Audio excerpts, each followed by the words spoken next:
রিয়াদের আজকে দ্বিতীয় দিন। আমরা চলে যাচ্ছি আখামার মেডিকেল টেস্ট করানোর জন্য। রাত্রে আমরা হোটেলে ছিলাম, সকাল 8:30টার দিকে বাস চলে এসেছে। আমরা সবাই হোটেলের বাইরে চলে এসেছি, এদিকে বাসও চলে এসেছে, আমাদেরকে নিয়ে যাবে আখামার মেডিকেল করানোর জন্য। দু একজন বাকি রয়েছেন, এই জন্য আমরা অপেক্ষা করছি।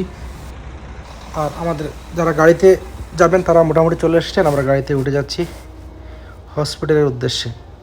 কারণ অনেকে জানেন যে সৌদি আরবের নতুন বিষয় আসলে যারা আসেন তাদেরকে আখামার জন্য একটা মেডিকেল চেক আপ করতে হয়। এই চেক আপের জন্য আমরা সবাই যাচ্ছি। এখানে বলতে গেলে বাংলাদেশি শুধুমাত্র আমি আর বিভিন্ন দেশের মানুষজন রয়েছেন, মরক্কো, ইন্ডিয়া, তারপরে শ্রীলঙ্কা, বিভিন্ন দেশের মানুষজন রয়েছেন। আমাদের বাস হসপিটালের উদ্দেশ্যে রওনা হয়েছে, মার্সিডিজ বিশাল বাস। আমার এক সময় অনেক পরিচিত রাস্তা দিয়ে যাচ্ছে, গিয়ে আমরা পৌঁছে গিয়েছি একটি মেডিকেল সেন্টারে। এই মেডিকেল সেন্টারে আমরা চেক আপ করে এখন আমি আবার বের হচ্ছি, আবার আমাদের বাসে উঠে যাচ্ছি। সবাই ভালো থাকবেন, আল্লাহ হাফেজ।